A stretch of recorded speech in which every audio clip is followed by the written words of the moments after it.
Hey everybody, hey, it's Dani. Hey guys, it's Drea, and you are listening to Spin the Bottle.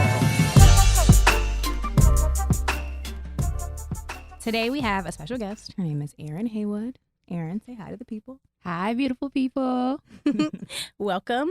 Erin is a career engagement counselor from UCLA, where she works with students to find their career path. Yeah, Erin, tell the people what you do.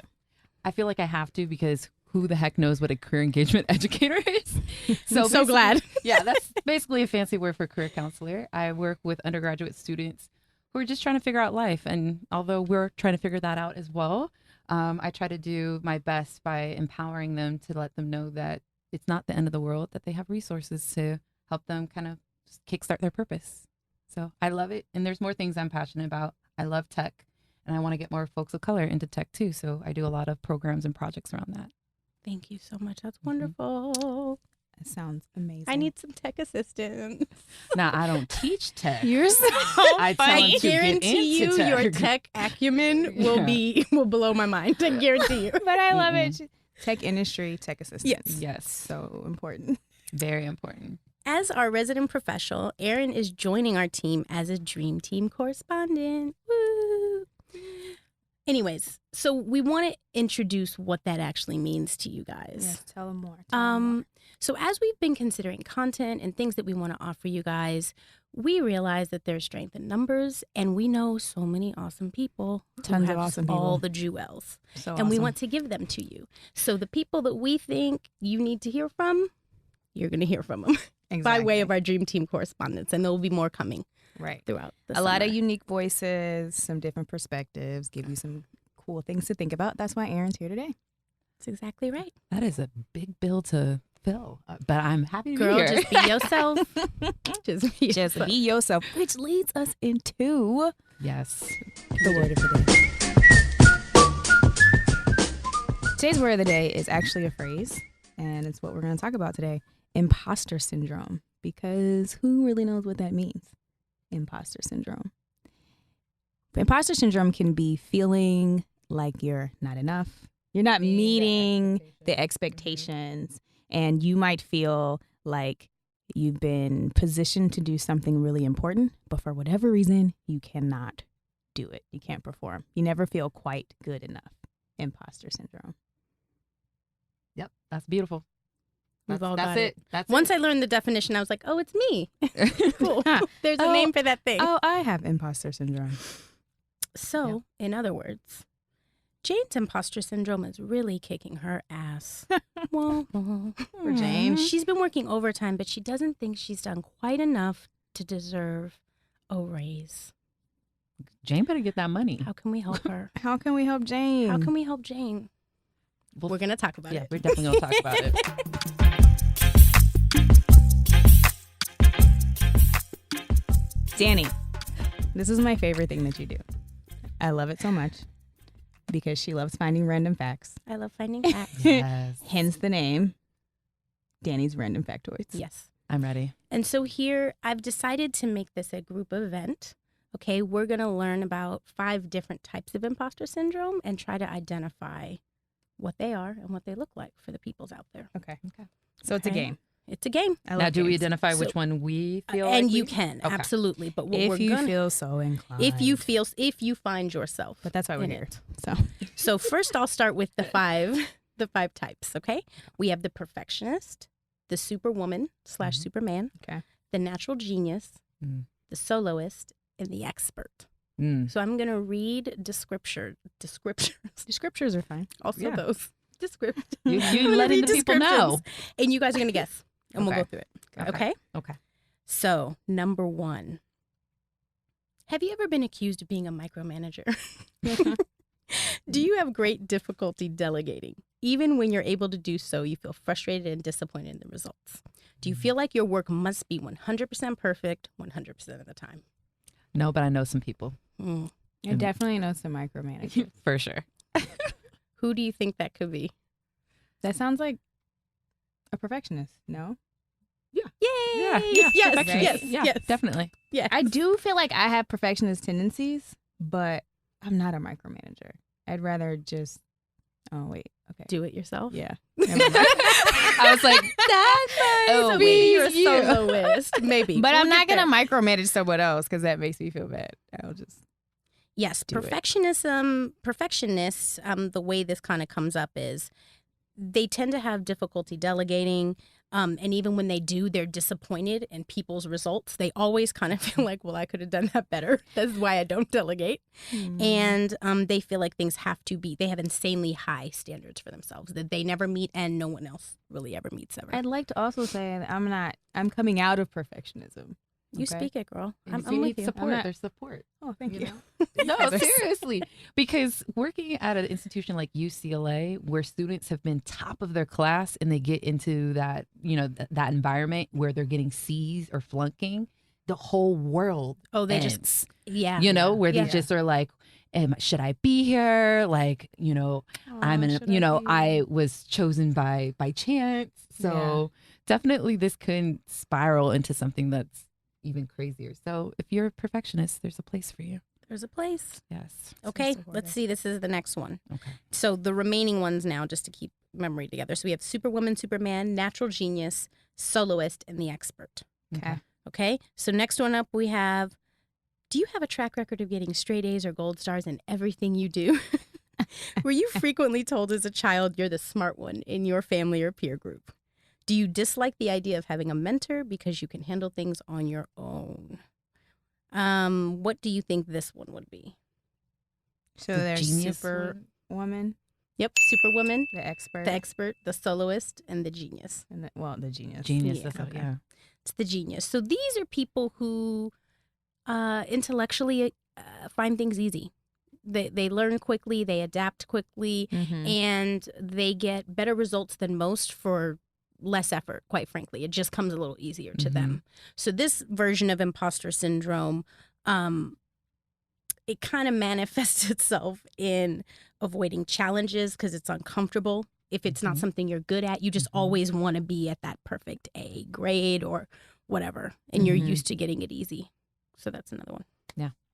Okay. Up next, do you feel firmly you need to accomplish things on your own? Does I don't need anyone's help? That's the key word. So what do we think that is? Definitely The the soloist. Yeah. I feel like I've been there so many times where Yes. I just want to prove that I can do something Yes. so badly. And I think there's a sense that I have to do it. And if I don't do it by myself, then people won't believe that I'm special or something like that. I think too, if like people around you put you in that position where you're the first, a lot of times, because I'm first generation, so I think a lot of times folks in my family, they didn't know by saying like, you're the first in our family, or you just focus on work, you got this. It's a lot of pressure. It's a lot of pressure. So a lot of times you feel like you have to do things independently to kind of keep that facade going in your circle. Versus it's okay to say like, I don't have it all together and I need help and support. But if people have always seen you that way, you kind of feel like you want to keep down that path. And the important thing, the important part of this one to consider is that people who suffer from this version of the imposter syndrome, they actually feel like asking for help reveals their phoniness. Like if I ask for help, it means I'm not good or I'm not adequate. So Yeah. that's tricky. Okay. Last, by process of elimination, is the Expert. And this person, they shy away from applying for job positions unless they meet every single requirement. They won't endeavor into things unless they know they have a 100% chance of succeeding, which, again, that means that they're underperforming in a lot of ways if you're not reaching for anything. And you're always trying to go for the next training, certification, class. Like you're always trying to just, I see myself in all these. Oh my I gosh. think I was like, what I've learned today is that I have a serious case of imposter syndrome. That's what I've learned. with shades of all five. Right. It doesn't matter. It's all the same thing. But it's like weird because a lot of these things you think are good. You know, if you were like, Yes. oh, someone who goes for certifications and wants to be the best and wants to be first and doesn't like to make mistakes, someone from the outside might be like, that's how you become the top. Exactly. That's And exactly I think right. that's the important part because the question is, why is imposter syndrome a bad thing? And there it is. That's And guys, just in case you are feeling a little concerned because you may notice yourself in some of these things, do know that you are far from alone. So based on this Fast Company article, studies suggest that 70% of people experience imposter syndrome at some point in their life or career. So more often than not, people are walking around feeling this way. Yep. We So, can share some stories on that. We have stories, we have tea in the next segment. But first, let's spin the bottle. Yes, let's. Today's topics I'm really excited about include currently crushing, all the things we love and want you to love too. Black cinema, Black excellence on the movie screen. Hypothetically speaking, real advice for fictional characters because they need us. It's so true. Lyrically, though, we thought we knew, but we had no idea. Or depending on the day, you could get a D&D remix. Which will always sound like the same thing. Exactly. Every time. Same melody every time. I feel away because we feel away about that Game of Thrones finale. Yes. Because if it God. lands here, just believe that we're going to talk about that. I think we're going to find a way To to talk talk about it it. regardless. Could but we pretend? We'll see. Okay. We'll see. We'll never know. And last but not least, all about the Benjamins. Money moves. How does one make them? Okay, That's what I want to know. let's go ahead and spin that bottle. Hypothetically speaking. Perfect. Perfect. Okay. I'm so glad it landed on it. Please let's. What do you think Oh, Jon Snow should have done? gosh. Okay, guys. Spoilers. I know I'm spoilers. Still, But you should have watched it already by the time you hear this Still episode. so irritated by Game of Thrones. And I feel bad because it was such an excellent series. It was amazing. And as a complete piece of work, I will still say it's one of the best pieces As a of television. complete As a piece of complete piece of work. It's a really nice thing to say. You know, but that Inaccurate. last season was really tough for me. The And the ending. last episode, it felt like I wasn't watching the same show to me. Like it felt like a little cheesy and like corny. Yep. And there was some weird dialogue that was like, I don't know. And it I was like, took this a is not long Game of time to Thrones. get Like, to And the then it point. would dark out and then come back. And I'm like, what's going on? and then it's just like the characters were so far out of their arcs where it's like, okay, so now Tyrion's just an idiot. He's just a complete Mm-hmm. idiot making all the wrong moves. And then we knew Daenerys was probably gonna descend into madness, but I think they spent so long. I want to didn't- disagree. We're talking about that. We didn't I earn want to that. disagree on that. We didn't earn it because I don't think they did a good job setting up the fact that she would spin into They madness. didn't. I don't There think- was like, it was I feel like alluded they to were that, like, oh, she's oh, a Targaryen. towards the end of that we should make this decision about Dany, but they did not spend the time making it seem like she was going to be Going the mad. mad. Going- yeah. queen. It was literally like from one episode to the next. Like we knew she went nuts when she bombed, in essence, like fire. Yeah. Fire annihilated the entire King's Landing. Yeah. But before that, it was just like we still thought she was gonna. I thought I when thought they she was rang gonna the come out bell, of it. She's gonna come out of it. Understanding that she listened to so many people prior that had given her horrible advice. Sure. That put her All in the time. positions where she Every wasn't time. in power. And this was the first time where she's like, I'm not listening to y'all. I don't hear no bells.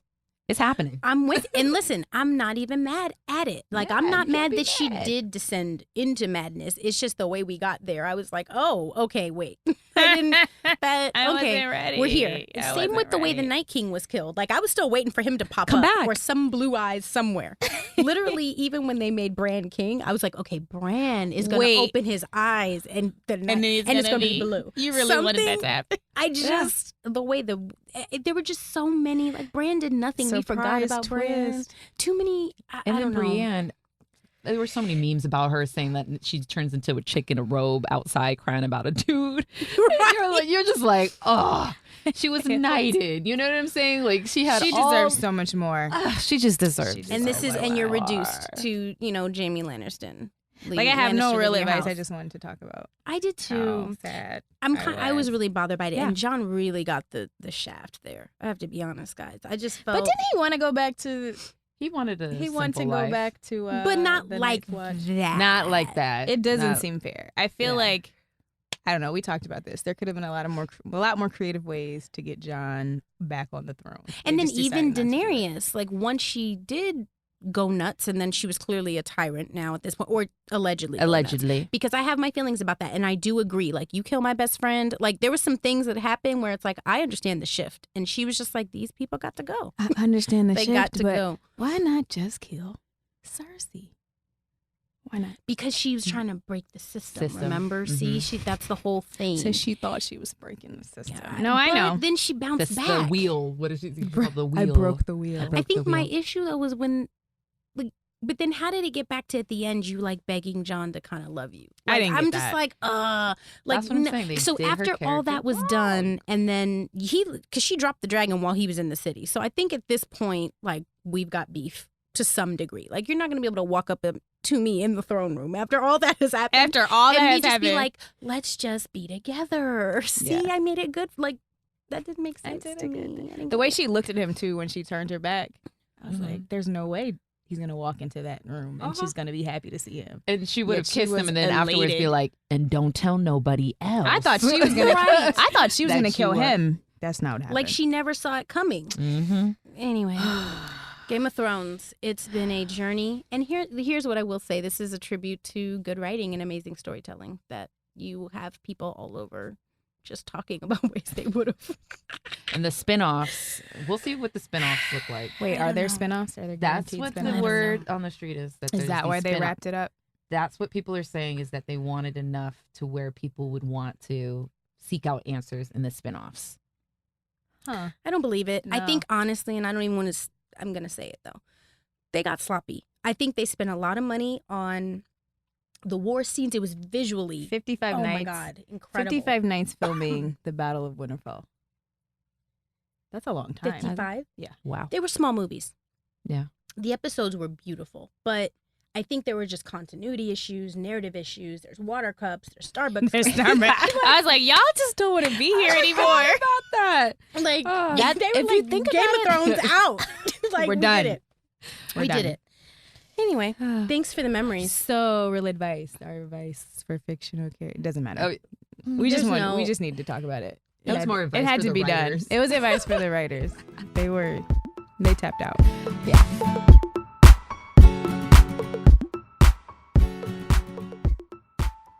Erin, welcome to the show. Welcome to our studio. We are so happy to have you as a Dream Team correspondent. Introducing you to our fans. It's great to have you, man. I'm excited. After a long day at work, coming here in this environment with Star Wars figures around me, I know, right? I'm ready to geek out right Don't now. you just feel like the force I is think with we you? did. Like, I think we can did do that with Game of anything? Thrones a little bit. Also, Velma over there from Scooby-Doo is really Aw. giving me what I need. In the Power Rangers, Yeah. I was tempted to With the wear mask that on? with my intro, but Yeah, I but was we like, couldn't. We wouldn't have been able to hear you. So Yeah, that's true. Yeah, Very you true. made a good decision. Practical. All right. Well, we really wanted to include you in this episode of Spin the Bottle because, as a career woman or the boss lady that we consider you to be, you know that this is the area where we see imposter syndrome the most, right? Yeah. As we're trying to make money moves, as we're trying to climb the corporate ladder. I think even this phrase has come up maybe in the past 2 or 3 years. Mm-hmm. It's kind of a newer thing, and Yeah. maybe it happened in the past, but we didn't have the language to define it, right, and to speak about it. When have you experienced imposter syndrome, and then how did you deal? Ooh, that's like a constant thing. Because when I was thinking about this, I was like, okay, when's the first time that I really experienced it, and I had the language that I knew that I was experiencing it, and it was around my career.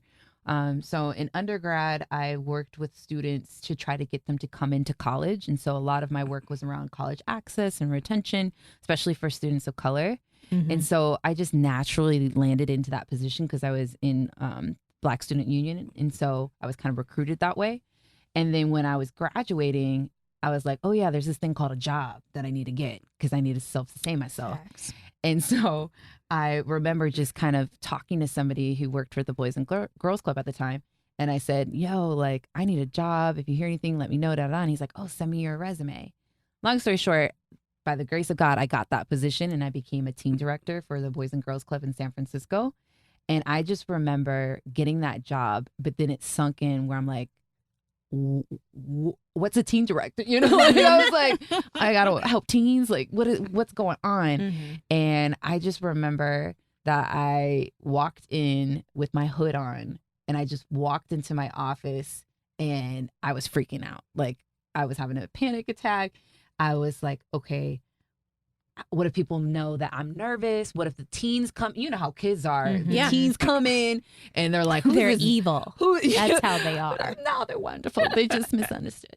And That's so so kind. I just remember my supervisor at the time, I think by the third or fourth day of me doing this routine of like hood on, going in, she's like, what are you doing? Did you even realize you were putting your hood on every day? No. Oh. It was just this idea of not wanting to kind of be seen, or I thought I was like kind of cloaking myself, or I can kind of be in the shadows as I did my work, and that people, you know, and I just remember, thank goodness, that I had a really strong mentor who was my supervisor. Shout out to Monet.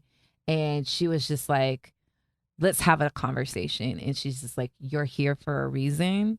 But there's this thing called presentation, and you're working with young people, and they need to know that you are here, that you are confident, that you're ready, and that you're here to support them. Yeah. Like, if you're questioning yourself while they're questioning themselves, like, that's going to be a pot for hot mess. Mm-hmm. So that was kind of like the first time that I realized that I was having these feelings of, am I really equipped to do this work, even though I got hired? I went through an interview process. Mm-hmm. They saw, like, I worked with the person at my previous job at San Francisco State, and he referred me, you know, so he saw something already in me. Mm-hmm. He referred me. I went through the interview process. They hired me, and here I was freaking out that I couldn't do the job. Yeah. And so, but the thing about imposter syndrome is you get insights along the way, but there's also going to be things that in your mind confirm those negative thoughts of why you're here. And I think sometimes as a woman of color, because a lot of times in spaces I'm only, or, you know, of the One of few, the few. and there's microaggressions and things that are said, you start to think, am I supposed to be here, or am I good enough? Because people are not really, this person said the same thing I said, but they were validated when they said it, but I wasn't validated when I said that. So should I not speak up anymore because so-and-so always gets the credit, you know? So I think there's so many different factors, but I think it's good that we are talking about it and we have language, because I think a lot of the research and what brings up this topic is around the gaps in career in particular. So a lot of research talks about women, you know, feeling like imposters, or folks of color, underrepresented folks feeling like imposters.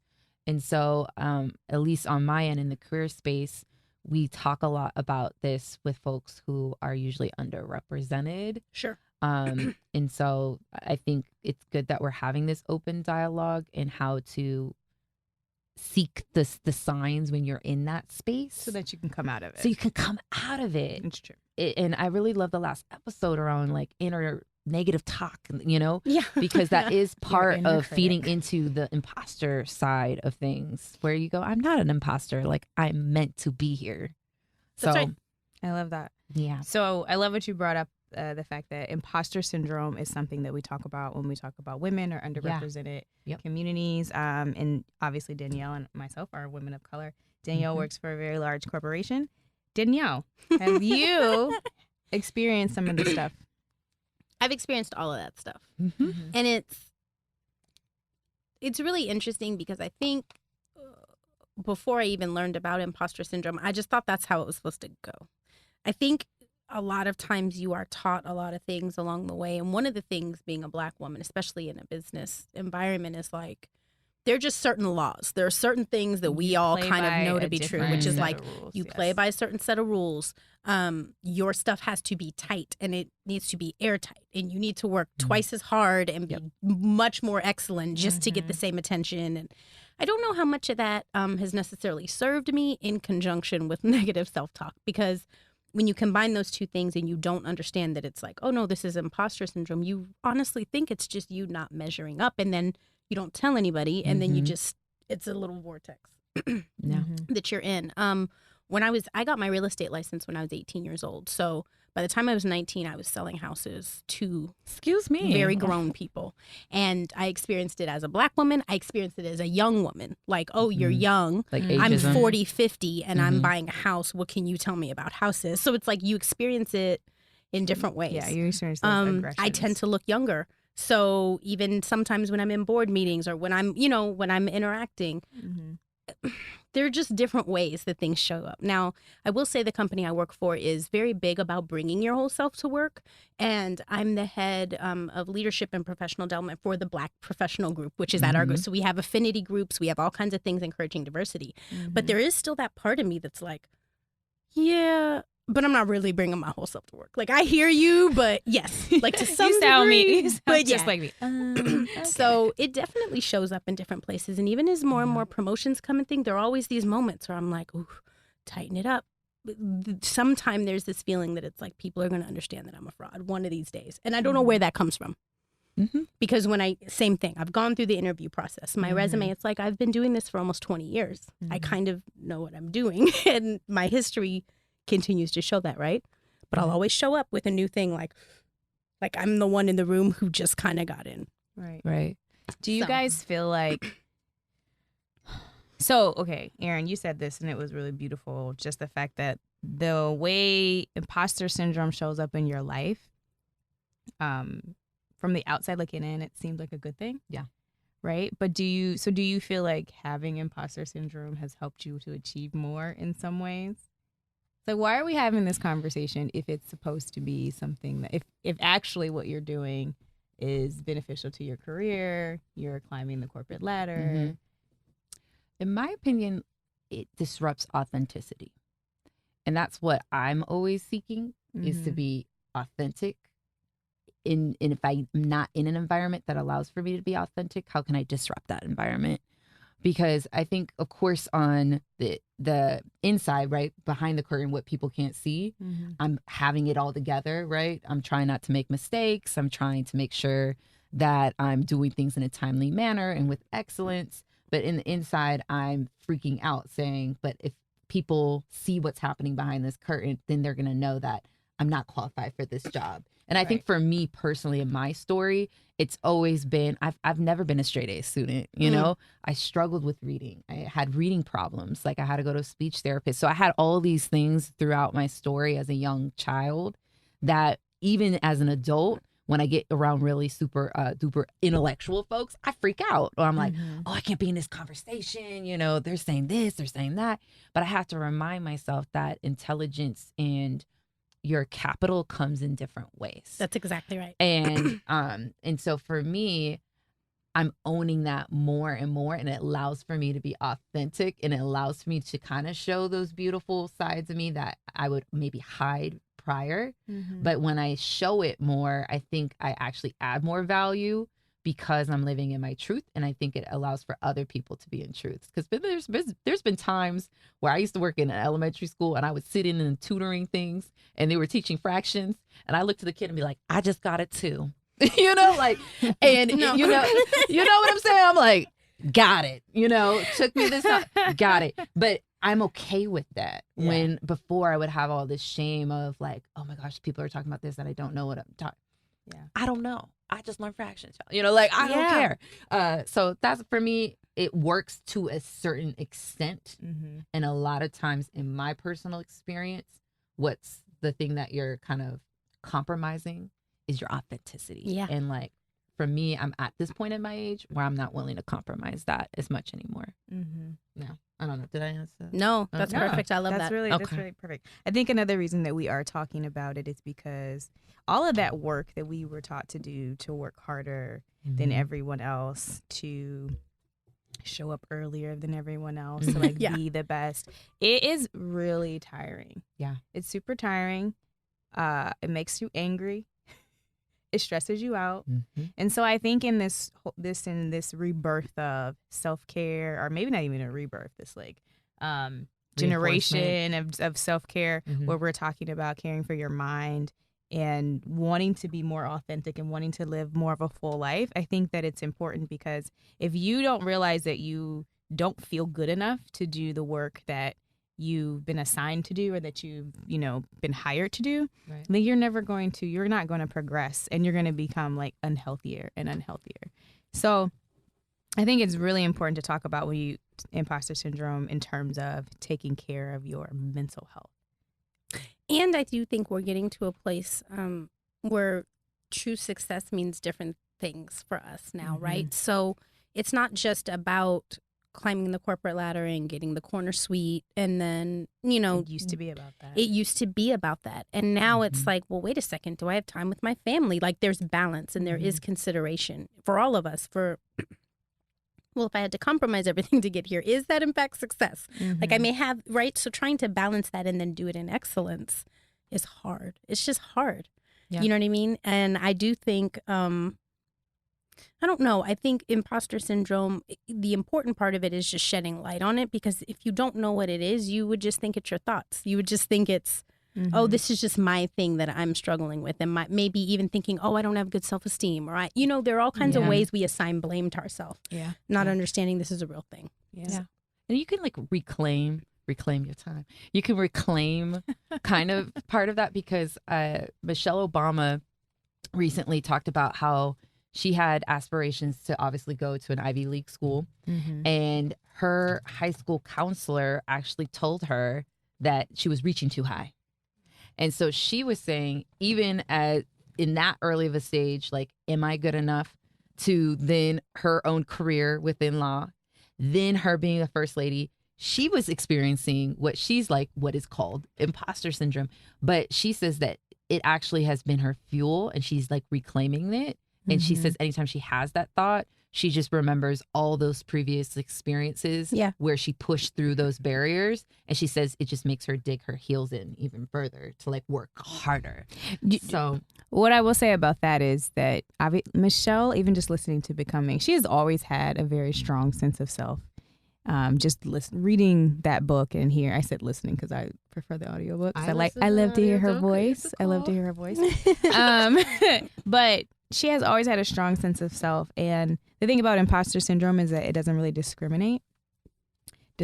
So you might not have a strong sense of self. And I want to just point out earlier, we talked about the things that sort of manifest as imposter syndrome, or you like achieving more. That's not always how it happens. That's not always the way that it goes down. Like, you could have imposter syndrome and be struggling with perfectionism and the soloist, and you could not be moving forward in your career. That's right. And so that's another reason to sort of talk about it, because if you don't feel like your authentic self, if you don't feel like you can bring your whole self to your work, or if you feel inadequate, you're actually not going to perform. So I think it's a good contrast. Like, Michelle Obama is a great example. Yes, I'm glad she dug her heels in. And that's a good way to address imposter syndrome, to think about all the things that you have done. Remind yourself, okay, yeah, I do have this degree from... That's right. This master's degree from I was USC selling or houses whatever. when I was 18. Yeah, I do. Exactly. These types of things that we sort of forget. Yeah. I think those are things that are important to do. And it's awesome that it comes from a woman like Michelle Obama. You gotta love her. Yeah. You gotta love her. I was so close to her. I almost saw her speak, and I was like, no, I'm not gonna be that person. You didn't want to reach out? I wanted. I was like Secret Service. Don't be a creep. She's amazing. She is amazing. She really is. So let's talk a little bit more about how to deal with it, because it does come in different forms. One size doesn't fit all. Every story is different and unique. What are some ways that we can just think of right here that we could be addressing imposter syndrome and we could achieve more? I think first, it's recognizing when you're in that space, when you're checking whether or not you should be deserving of whatever that, opportunity, that achievement, etc. So I think the first step is like practicing almost like mindfulness, like understanding when you get into those spaces, and sometimes also recognizing when certain triggers happen. Hippies. We really are. We are such hippies. But it's true. You gotta see, because part of mindfulness is understanding how you function and how you react to certain things. And so part of that is also understanding, is it around maybe a performance task that this feeling comes up? Is it around, that you are around other people who match your abilities, that you start to question yourself, when you're in team environments, when you're solo doing your own thing, like it doesn't really come up, So I think the first step is just recognizing when you're in that space. And I think the second thing is each person's going to have their own coping mechanism. Like I mentioned earlier, for me, I like to think about kind of like, I did it before, I can do it again kind of mindset. And that Were you really about to start rapping? Because that's what I felt. y'all not ready for that. Okay. I'm not ready for that. So yeah, I think finding whatever those affirmations or positive self-talk that helps you kind of get out of that space. I think one thing that always trips me up is I'm a really huge observer, and I learn from people's lives and I learn from watching people. But the flip side, the negative side of that is that I can get deeply involved and engrossed in comparison. And so actually nixing that, finding a way to move forward without comparing your journey, your performance, all of that, finding a way to ignore the external factors when it comes to how you are moving forward in life is huge. And it has, I think probably one of the recent revelations that I've had in the past year has been about imposter syndrome and how it's crippled me from really achieving more at my job. And I achieve a lot in my job. That's right. So it's really interesting. I just always feel I've never felt quite adequate. And it wasn't until I start looking at it more objectively and not comparing it against, the person that came before me or my boss or just anybody. Comparison was something that really, really had me stuck for a long time. So getting rid of that. Thank you for bringing Which that is, up. it's easier so said true. than done. It But is. it's powerful. And I was going to say that with us saying like, oh, these are things, how do we address it? It's Step one. right. It's like, that's the work though. And that Yeah. is much more challenging when you're in it. I know for me, I think we're all kind of saying the same thing, but for me specifically, I can't overstate the importance of taking time to know yourself. And it's like everything, honestly, because I'm going to get you a shirt. if you don't know yourself and if you are not self-aware and you're not giving yourself time to have a voice about the trajectory that your life takes, your whole life can be imposter syndrome. Like you can lose. Yeah. And I say that being someone who I look back and I'm like, I lost years. Like just kind of going with the flow, kind of like letting people tell me what to do. And then it was like I was an imposter even of myself. Like that worked for you. That doesn't work. That actually doesn't work for me. And that's okay. Like understanding like these are my strengths. These are my weaknesses. Like I know the things that are good. I know my propensity for the not so great stuff. Understanding that about yourself can help you put yourself in situations where you're not lying about who you are. Do you understand what I mean? I totally or having get to what like you're go saying. through life as the character that you've created of yourself. Like that in and of Yeah. itself is exhausting. And But the good thing Tough. is like we validate each other because like one of the things that you do within counseling is the most powerful tool is obviously listening, but the other one is validation, So anytime that I work with a student or a client and I hear them share their story and it starts to sound like imposter syndrome, I think what's really empowering is instead of like saying like going immediately to the affirmation, where you're like, I you am can, enough. you got it. You are abundant. and you did it, and Yeah, you are yeah, the yeah, captain yeah, of yeah. your basketball team, and like you. It's good to empower, but You at are first it's just to say, smart. I hear you. Like Yeah. it's a I validate everything that you're saying, and there's people around you who can probably validate that as well. So I always have to remind myself that if I'm going to do that for somebody else, that I got to validate my That's own right. experience first. That's right. So validation is key. Yeah. And being open enough to speak the truth, because what you find, and I think, we've discussed this, but what you find is there are people, all you need is someone to be like, oh, me too. You know what I mean? Yeah, like you're and not that's alone. it. Because I think a lot of people try to act like this thing isn't hard. Like all of it isn't hard. And it is really hard. hard. Like at every step, it's really hard. Even people who are excelling at levels that you can't even imagine tell you, next level, it's just hard. It's different varying levels of challenging yourself and being difficult. And I think sometimes the pressure that we put on ourselves, or even that feeling of imposter syndrome, is just we also think it should be easy.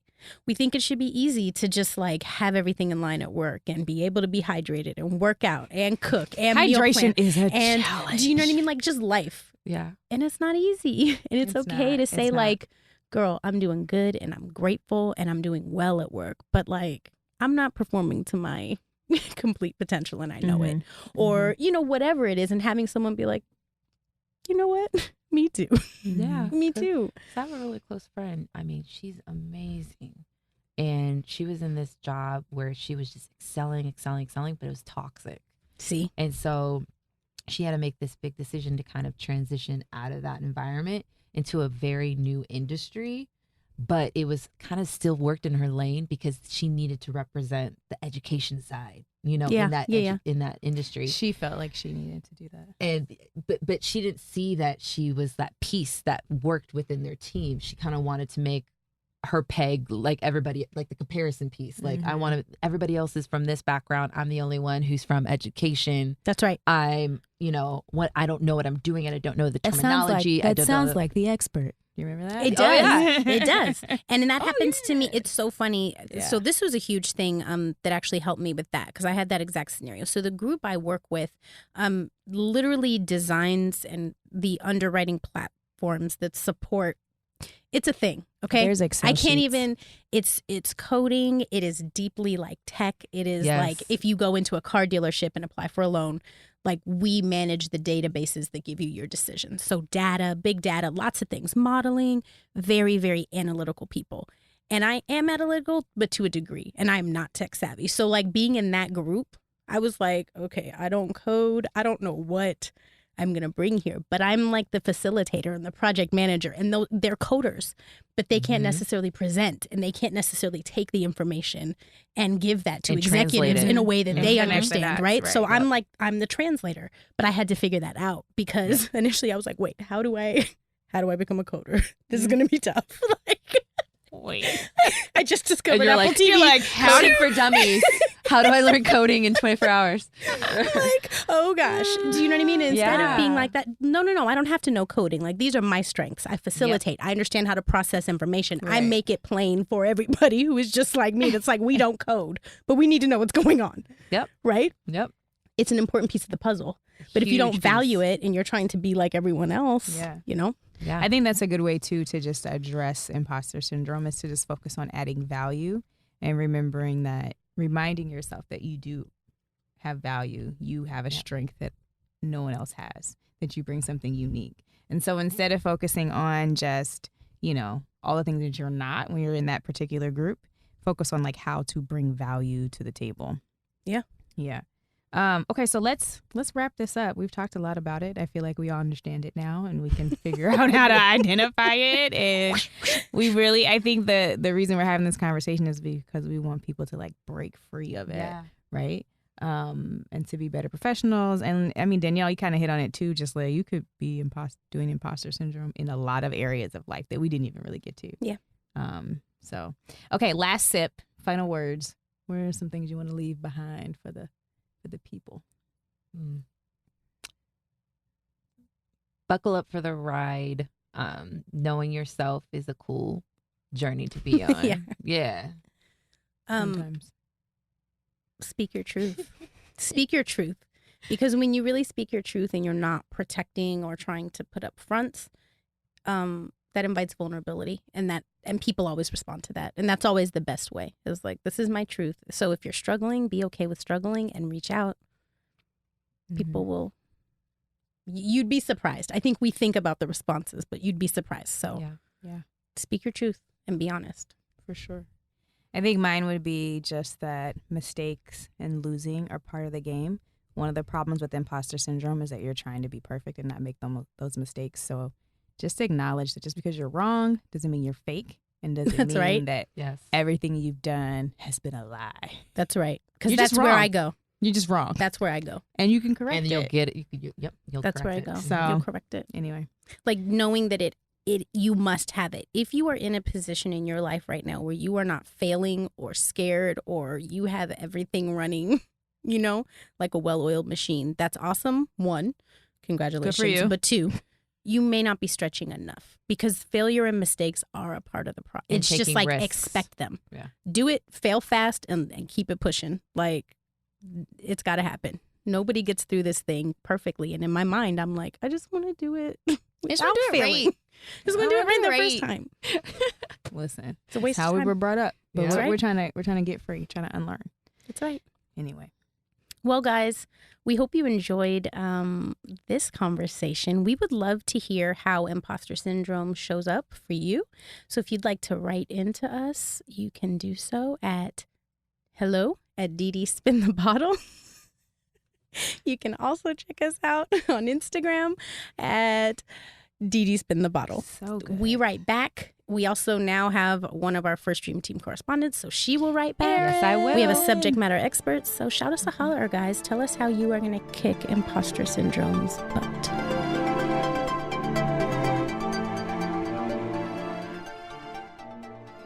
Okay, it's that time. All right, good Are you people.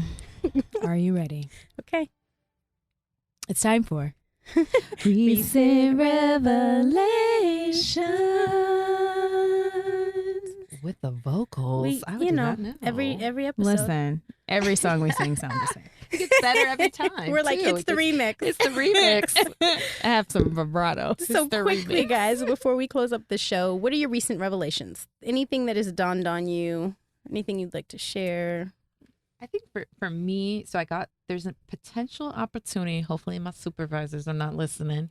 But I want them to listen to the show. Go ahead. Well, they won't hold it against me. A recent opportunity to go to Abu Dhabi for work. Okay. And then another opportunity to live in New York. And so imposter was all throughout this process around like, why are you applying for these positions? You're not all that.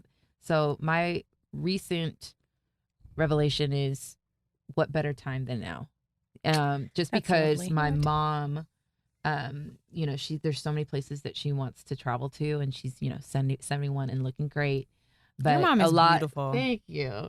She's But gorgeous. there's a lot of things that she wished she did at certain moments in her life. So it's just reminding me that if I want something, I can go after it. And there's no better time than now. So Yes. who knows? Y'all be in Abu Dhabi. Y'all can come visit me. Nice. We will come. Yeah, definitely. Don't you threaten be us with a good there. time. We will Just be on a saying. plane. We can all fill out this application together. Drea? I just feel like I gave Game of Thrones too much of my life. Looking back on it now, it was all a mistake. For Nah, not. it was good. Being a person who loves stories and cinematography, and I enjoyed it. I enjoyed my time. I did. I made my peace with it. Thank you, Game of Thrones. No, it was a journey. It was a journey. a heck of a We journey. thank you. And Especially in the beginning. It was rough. I may watch it all back through just No, you will not. Seriously? I don't know. Okay, do what you want. It's Anyways, your I'm life. trying to give I it- support you. You stop it.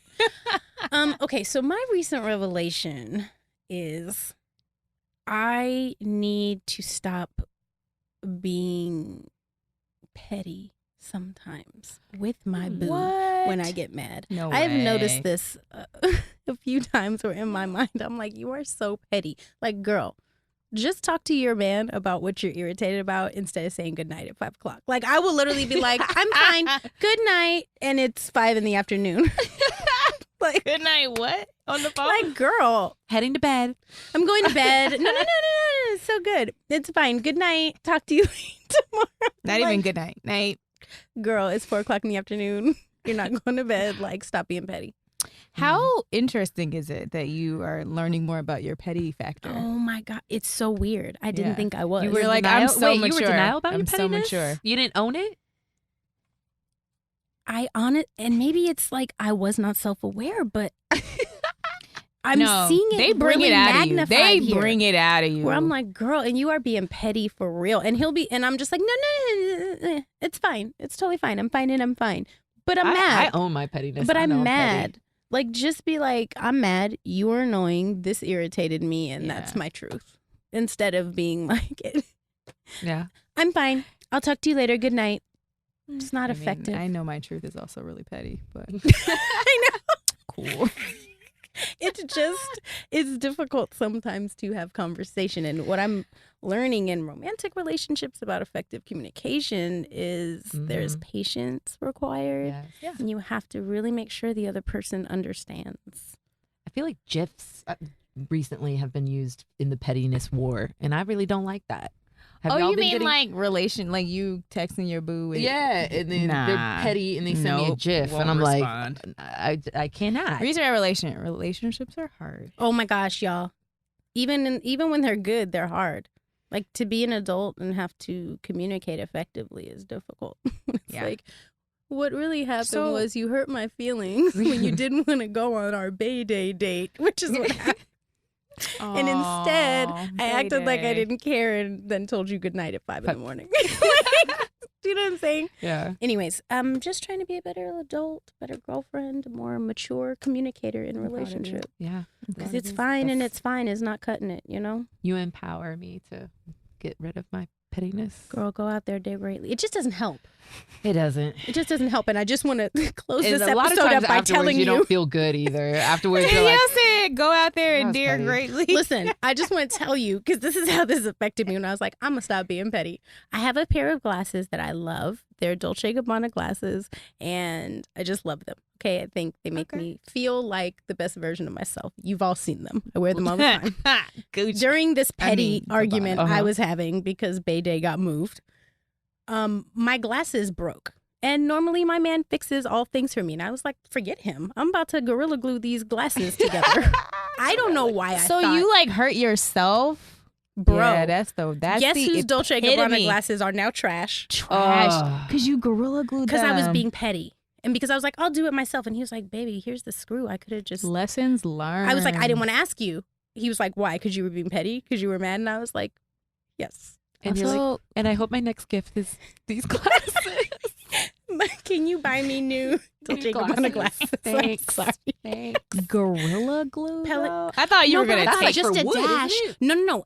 I put a dash on. It looked great. When I woke up the next morning, apparently Gorilla Glue expands. Yeah, Who yeah. knew? That's the whole. I didn't know.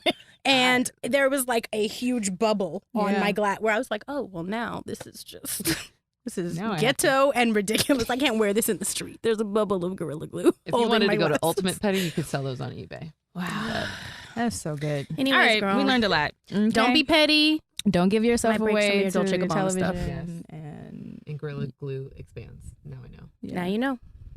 The more you know. Okay, guys. Thanks so much for hanging out with us, Erin. Thanks for our first show. First are- episode was First great. episode. I will be back. Yes, you Yeah. will. And I'll be wearing one of these masks. It's on. Okay, we'll talk about it. Definitely.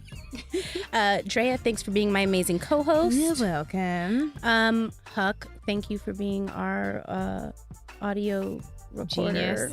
Genius. So many things. Our multi-potentialite, Captain. man of many Many roles. talents. Thank have you gifts for for you our, next time. our camera guy, Odin, Odin. who's awesome holding it down. We're doing big things. Thanks, the team. The things are so big. Things are so big. So official. Thank you, fans. I just want to thank my fans. Giving glory and honor to Jesus Christ. Okay. Who is Johnson's the out. Lord of my life? All right, bye, y'all. Good day. Good night. Good day.